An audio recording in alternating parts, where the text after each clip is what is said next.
Bom, gente, mais uma vez nós estamos aqui no programa Pensa Bem, para que a gente possa discutir sempre um tema que é de interesse de todos nós, né? Lembrando que estamos dentro daquele grande propósito do Grupo Unis, que é empoderar a gente para transformar realidades. E nós temos muito claro que a questão do empoderamento de gente vem muito da informação que a gente tem, né? E hoje, nesse programa, nós vamos discutir um tema que todos nós, é muito importante para todos nós, que é o direito do consumidor. Então nós vamos discutir hoje com a doutora Cíntia da Silva Pereira, pós-graduada em Direito Civil e Processual Civil pelo Instituto Eupídio Donizete, pós-graduanda em Direito Público pelo Instituto Eupídio Donizete, membro da Comissão de Direito do Consumidor da 20ª Subseção da OAB de Minas Gerais. Dr. Marco Antônio, advogado, mestre em Direito, autor de obras jurídicas, professor universitário em cursos de graduação e pós-graduação e diretor jurídico do Grupo Educacional Unis.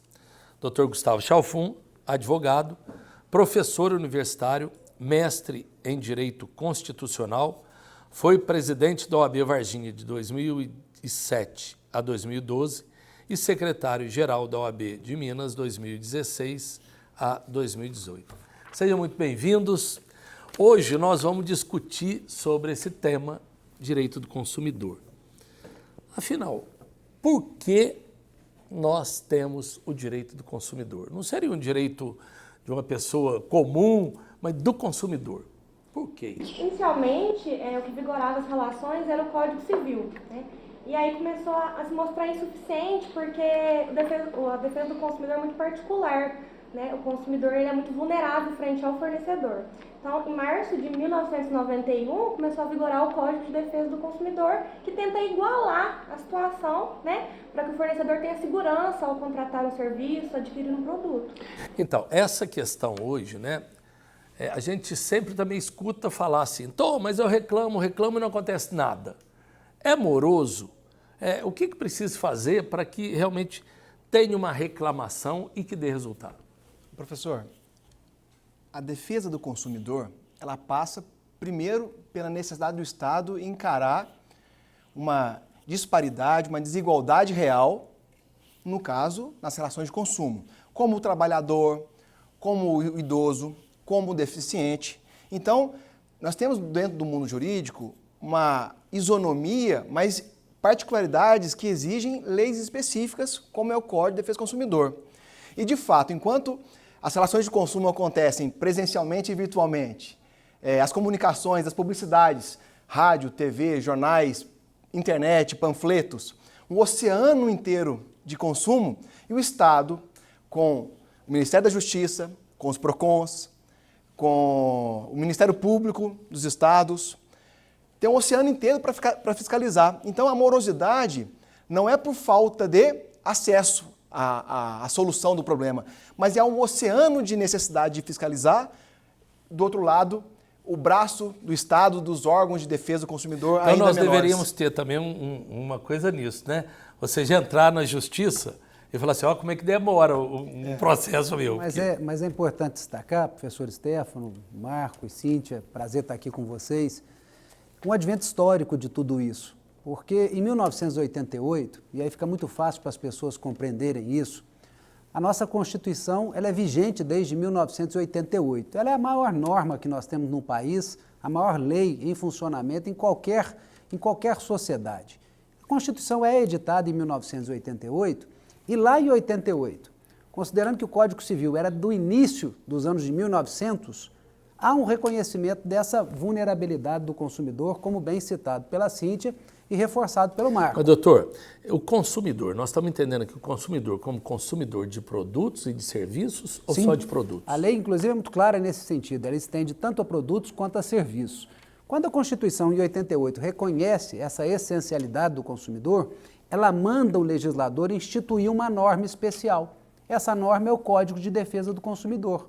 Então, 2 anos depois, é editado o Código de Defesa do Consumidor e logo na sequência, que aí eu acredito que venha muito ao encontro do que você citou, é editado os juizados especiais, em 1995, 5 anos depois. E com o advento dos juizados especiais, elevam-se muito o número de causas na justiça. O brasileiro passa a demandar mais. E passando a demandar mais, se não tiver estrutura, não terá um Estado respondendo a tempo e modo essas necessidades do consumidor. Então, só um questionamento até, que eu não sei se entraria aqui, mas que nós estamos num bate-papo, né? Por exemplo, vamos pegar o transporte público. Eu sou um consumidor de transporte público, entro, tá apinhado, demora, tá cheio, eu não tenho onde sentar, atrasa, né? Ou seja, eu tenho direito a reclamar disso? Professor. Ou não? Ou isso, não, tem coisas que não vão resolver. Professor Stefano, o transportador, ele também está relacionado ao serviço, como o doutor Gustavo disse, a prestar um serviço ao consumidor que precisa se deslocar e atender às suas necessidades básicas. Por exemplo, a tarifação do transporte público deveria contemplar o custo, mas também a segurança, o comprometimento, o veículo em excelente estado, custos com assédios, como no metrô de São Paulo, como nos transportes públicos em geral, acidentes. Como o transportador ele é o responsável por entregar um serviço efetivo ao consumidor, que somos nós, os usuários, e nós sabemos que as grandes cidades, a maioria delas, não conseguem entregar essa qualidade que nós desejamos, nós estamos ferindo, então, o Código de Defesa do Consumidor, estamos ferindo a Política Nacional de Mobilidade Urbana, estamos ferindo a Lei de Concessões Públicas. Você tem duas relações ali. Uma relação da delegação do poder público a uma entidade privada, aquela que realiza o transporte público, e uma segunda relação do transportador com o consumidor. Então, enquanto aquele cidadão estiver dentro do ônibus, ele é consumidor para com aquela empresa de transporte. E aquela empresa de transporte deve satisfação e responsabilidades ao poder público, porque ele exerce aquela função por delegação do poder público. Então, isso daí é uma das questões que a gente precisa estar muito atentos, né? Porque o que a gente vê é exatamente isso. Ônibus apinhado de gente, né? Metrôs e, querendo ou não, são consumidores ali que precisam daquele serviço. Certamente. Por isso que eu fiz aquela pergunta se é só para produzir serviço e que, de repente, aí o próprio poder público também tem que se tudo que ocorrer nesse itinerário, professor, é de responsabilidade, passivo de indenização, inclusive com atraso. Mas existe aqui no Brasil, de verdade, já teve algum caso nesse sentido e que o consumidor tenha ganho, tenha acontecido e realmente efetivado essa questão, ou é só teórico? Nós temos no Brasil, teórico, sim, mas está aí na prática já. Nós temos no Brasil um instituto que tem que ser urgentemente revisto, que chama-se mero aborrecimento. E muitas vezes essas reclamações dos cidadãos no Poder Judiciário são tidos como mero aborrecimentos. E na realidade o que nós precisamos é de um compromisso do Estado e neste compromisso o Estado compreender que o consumidor não é um mero número, mas sim alguém que detém direitos e que precisa ser objeto de ressarcimento naquilo quando for indenizado. Professor, a pergunta foi muito importante porque quem está aí em casa nos ouvindo, nos acompanhando no canal do YouTube, precisa conhecer que, se provado essas perdas e danos por um atraso sequer do itinerário, isso acarretou, por exemplo, um problema de saúde, uma invasão à privacidade, à segurança do consumidor, do usuário do transporte público, certamente o Judiciário já condenou, nós temos conhecimento que isso já foi revertido em prestação financeira em favor do cidadão. O que eu acho que é muito importante a gente lembrar é o seguinte, às vezes a gente até não acredita que as coisas aconteçam, mas é um direito, né? É a mesma coisa, o tal do telefone. Quando você é um consumidor, você precisa ver alguma coisa por telefone ou cancelar alguma coisa que você chega a ficar 40 minutos no telefone com uma máquina, jogando para lá, para cá, e o negócio não resolve. Cabe também alguma coisa em relação a isso? Ou vamos falar que é implicância também, como é que é o termo que você usou? Ou é um mero aborrecimento também? É de se lamentar porque nós, que às vezes já temos uma certa experiência e já temos aí uma idade um pouquinho mais avançada, vamos lembrar aqui das filas nos bancos, né, que hoje é um fenômeno pouco presente no cotidiano do brasileiro, mas há 10 anos atrás, 15 anos atrás, era uma realidade. E muitos municípios tentaram instituir leis para atendimento em até 15 minutos. É uma norma que infelizmente não pegou. e que o Poder Judiciário não agasalhou essa norma, não agasalhou essa lei e não deram as devidas indenizações aos consumidores nesse sentido. E isso fez com que os bancos, então, permanecessem omissos, e verdade seja dita, é que acabaram as filas porque o homem foi substituído pelos caixas eletrônicos. Sim. As filas de caixas eletrônicos permanecem da mesma forma e, infelizmente, as normas que previam os 15 minutos de atendimento caíram em desuso. Existe, em alguns estados da federação, legislações que determinam o seguinte: quando aqueles call centers, aquelas ligações que caem quando nós atendemos, que ligam durante o expediente de trabalho, uma pessoa em casa acamada, que está realmente aborrecida e passando por transtornos, pelo excesso de invasão mesmo, essas legislações estaduais permitem que o consumidor cadastre o nome da empresa e os telefones dessa empresa para que deixem de entrar em contato com aquele cidadão. Então, o consumidor que está aí em casa nos assistindo, saiba e pesquise no seu estado se é possível cadastrar o nome da empresa que invada a privacidade, que atrapalhe o cotidiano, que faça cobranças indevidas durante o expediente de trabalho desse cidadão e cadastre os números de telefones de quem estiver o importunando. Uma das coisas que eu acho que é importante a gente relembrar, o Dr. Chalfon até já abordou um pouco o assunto aqui, é que se a gente for pensar um pouco atrás, até que nós evoluímos muito, né? Se nós formos pensar uns anos atrás, evoluímos bastante. Mas ainda não está bom. Por quê? Porque muitas vezes nós não sabemos os nossos direitos enquanto consumidor. Eu tenho uma posição muito pessoal minha, professor, que diz respeito ao seguinte: eu acho que o arcabouço jurídico, a legislação brasileira, o Poder Judiciário, fez uma opção ao argumento do enriquecimento sem causa de não deixar que o consumidor recebesse valores muito elevados a título de dano moral. E isso, na minha concepção, na minha modesta visão, fez com que as empresas que descumprem a legislação consumerista, ou seja, o Código de Defesa do Consumidor, se acomodassem. Muitas vezes é mais barato pagar uma indenização do que corrigir o equívoco. E essa opção foi muito em razão dos valores que, na média, são condenados essas empresas que acabam tendo a necessidade de indenizar esse consumidor, mas indenizam em valores muito irrisórios. E isso faz com que, reiteradas vezes, esse problema acabe por ocorrer. Vamos destacar, professor, alguns direitos, como o senhor disse, que não passam pelo conhecimento da grande maioria. Tarifação de mensalidade de plano de saúde. Complexo para o consumidor particular. Sim.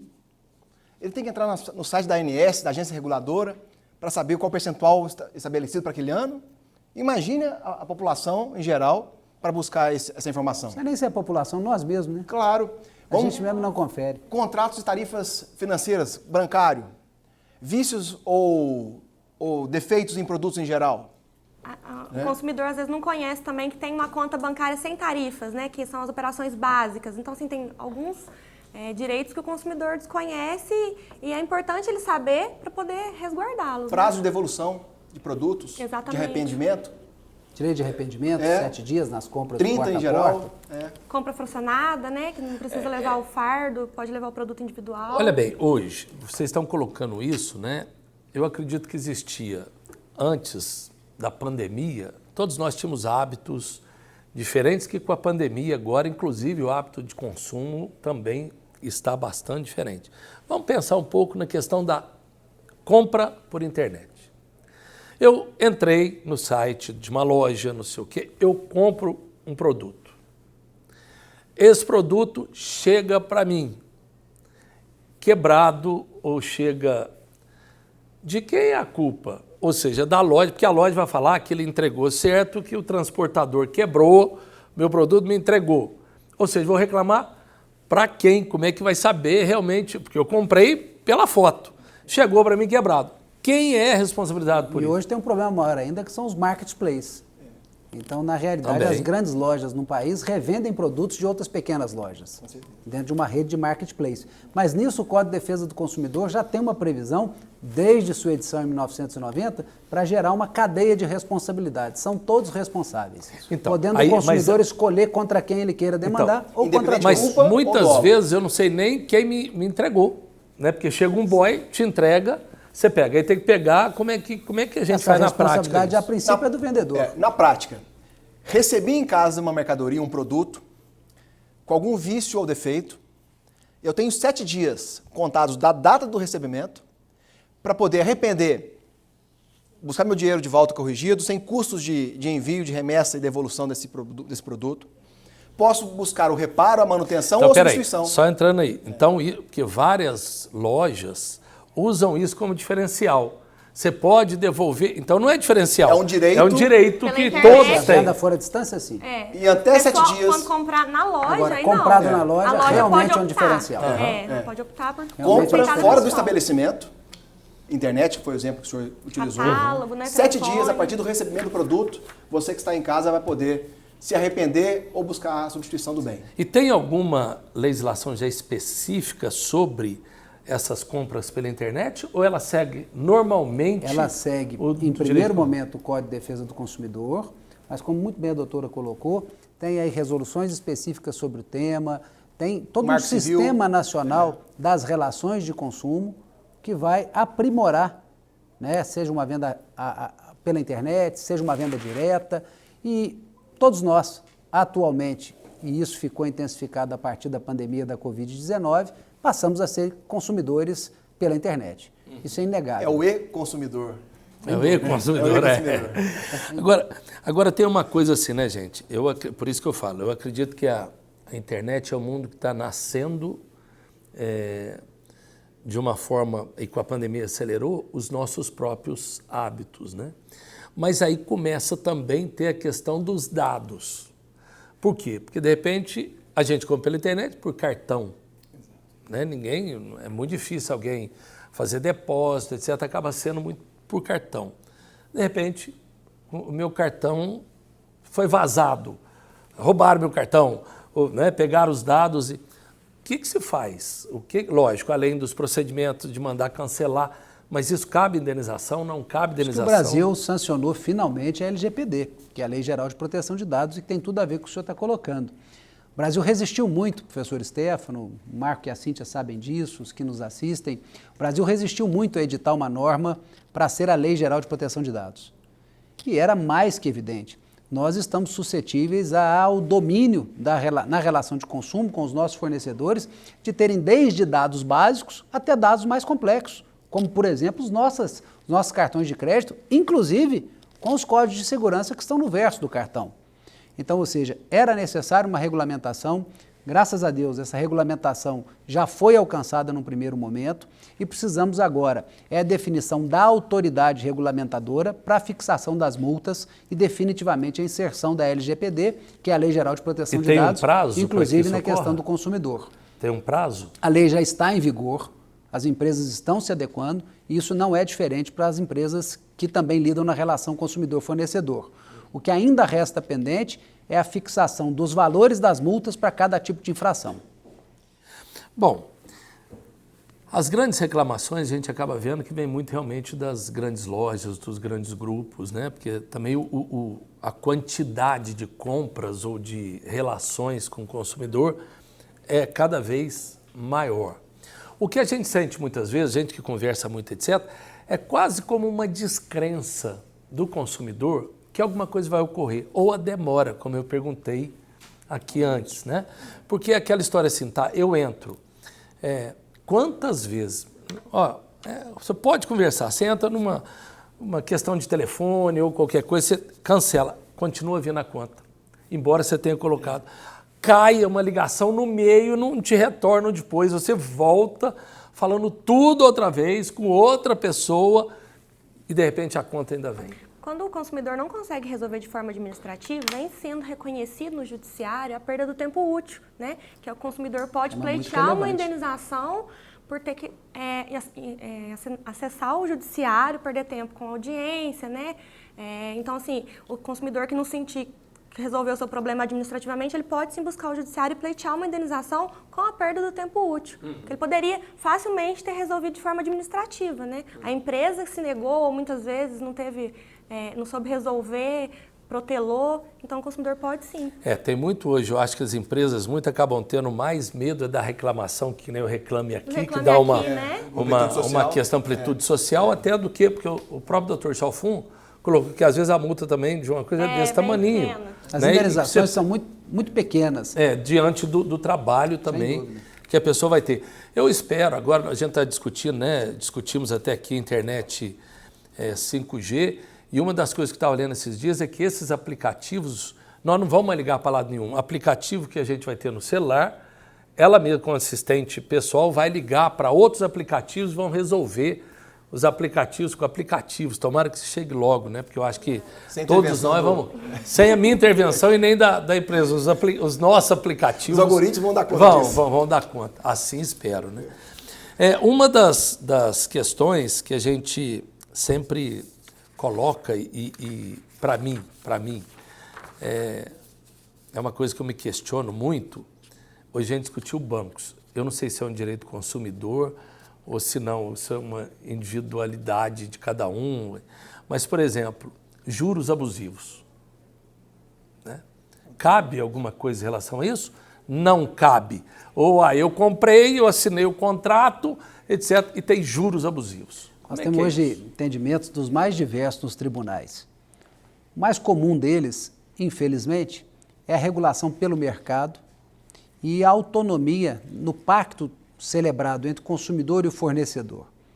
O fornecedor aqui compreendido é a instituição financeira. Sim, e, infelizmente, há uma dificuldade e há aqui uma cultura que foi estabelecida pelo Poder Judiciário de validar, na maioria das vezes, o contrato tal como ele foi estipulado pelas partes. Nós, no direito, chamamos isso de pacta sunt servanda, que é nada mais do que dizer que aquele contrato tem força de lei entre as partes. Todavia, essa situação, professor, ela não é nova. Há muitas décadas, e isso nós vamos falar lá no início do segundo governo do presidente Fernando Henrique Cardoso, quando o dólar chegou a quase R$4, um pouco abaixo dos atuais 5 e pouco que vivenciamos hoje, o Brasil iniciou uma discussão muito grande para a revisão dos contratos. Porque naquela época, o senhor vai lembrar, nós tínhamos o dólar pareado com o real. Sim. E de repente o dólar disparou para R$4, saindo de 1. Baseado nessa imprevisão, surgiu uma vontade muito grande do Judiciário de rever as taxas de juros, porque àquela altura tinha lá na Constituição de 1988 uma previsão que limitava os juros bancários a 1% ao mês, 12% ao ano. Todavia, as instituições financeiras conseguiram um lobby muito grande e, por uma emenda à Constituição, excluíram essa previsão. Houve uma emenda à Constituição para excluir essa limitação de juros a 12% ao ano. E aí, a partir de então, enfraquecem-se essas teses das revisionais quanto aos juros cobrados, mas hoje, graças a Deus, recentemente, é um tema muito importante que a gente discuta aqui, foi editada e sancionada a lei do superendividamento do consumidor, que já era algo esperado, considerando esses percentuais. Sim, uma alteração no Código de Defesa do Consumidor para inserir o superendividamento e resgatar a dignidade desse superendividado, possibilitando que ele faça uma revisão, possibilitando que ele apresente uma proposta de pagamento, considerando, inclusive, a grande realidade, que é uma prática de taxa de juros elevadíssima e a impossibilidade desse consumidor fazer frente a isso. E aí, ao reconhecimento pela lei, recentemente, coisa de 60 dias atrás, nós tivemos a edição e a sanção da lei do superendividamento, reconhecendo ainda mais essa fraqueza do consumidor e a necessidade de regulamentar a questão. Gente, eu acho que é muito interessante isso que eles estão falando, para a gente tomar conhecimento dessa lei, já que ela é tão recente, pelo menos para a gente tentar compreender o que vem a ser isso, que parece-me ser alguma coisa muito importante. Essa lei visa garantir também a dignidade da pessoa humana, né? Que às vezes com muitos compromissos não consegue resguardar o seu salário, precisa pagar todos os seus credores. Então ele pode ingressar no judiciário, pedir uma revisão, fazer uma proposta como se fosse uma recuperação judicial, né? Mas uma pessoa a antiga física. Concordata Só para as empresas, agora concordata para o pessoal. Exato. Multas impagáveis mesmo. E se não forem objeto de revisão do judiciário, o rolo compressor das instituições financeiras vão para cima dos menos favorecidos, muitas dos pessoas vulneráveis. Ficam sem qualquer dignidade Exato. De vida mesmo, porque tentam honrar seus compromissos e a partir daquilo vira uma bola de neve, não conseguem honrar, acabam tendo problemas familiares e quando não acontece o pior, pessoas dando cabo na própria vida, suicidando, porque não conseguem enfrentar as grandes cobranças. Depressões e tudo mais, né? Gente, nós ficaríamos aqui um tempão discutindo, mas nós temos que encerrar. E o objetivo realmente hoje da discussão foi, todos nós somos consumidores, todos nós. Quais os direitos que nós temos? Então vamos começar a pensar um pouco nisso, né? Nós temos aí sempre bons advogados, mas vamos tentar ler um pouco também, vamos tentar entender mais os direitos que nós temos, né? E eu queria pedir nesse encerramento para cada um de vocês, né? Se você, nesse tema, qual que seria o teu recado mais importante que você fala, olha, gente, não esqueçam disso ou façam isso. Eu pediria que cada um de vocês fizesse individualmente, né, olhando para o consumidor e podendo dar o seu último toque nessa nossa discussão. O meu Vamos conselho começar com isso que mesmo. sempre o consumidor pesquise na internet, com colegas, com amigos advogados, os seus direitos, porque a internet tem tudo, claro que o consumidor precisa conferir, mas assim, muitas vezes a gente não conhece os nossos direitos, então temos que pesquisar mesmo para garantir a efetividade, né, e o cumprimento. Doutor Marco. O meu conselho a você, consumidor aí em casa, é que esteja atento às informações, à descrição do produto. Confira se exatamente aquilo que você recebeu está de acordo com a proposta e, em caso de dúvida, procure os órgãos de defesa do consumidor, procure um advogado da sua confiança, porque o direito está do seu lado. Eu acho que, acima de tudo, pesquisar.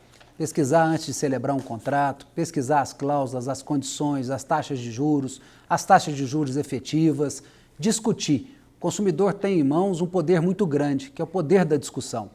Procurar vários fornecedores, encontrar aquele que melhor lhe adequa ao seu orçamento, porque, como eu lhes disse anteriormente, a responsabilidade ao firmar um compromisso é quase que uma responsabilidade legal. É aquela pacta sunt servanda, é o princípio de que os contratos têm força de lei entre as partes. Então, a melhor arma desse consumidor é a sua caneta. É para firmar o compromisso dentro das suas condições e nas melhores condições buscadas. Gente, obrigado, doutores, doutora, muito obrigado pela participação de vocês. Muito rica essa discussão, tenho certeza que todos nós aprendemos muito com vocês hoje. E a você, né, que está aí sempre acompanhando as discussões do Pensa Bem, obrigado. E realmente o que nós queremos é isso, é levar até você os esclarecimentos para todos nós, né, enquanto pessoas que vivemos em sociedade, para que a gente possa viver cada vez melhor, cada vez mais empoderados, para transformar esse Brasilzão que a gente tanto ama. Legal? Valeu, gente. Até a próxima. Valeu.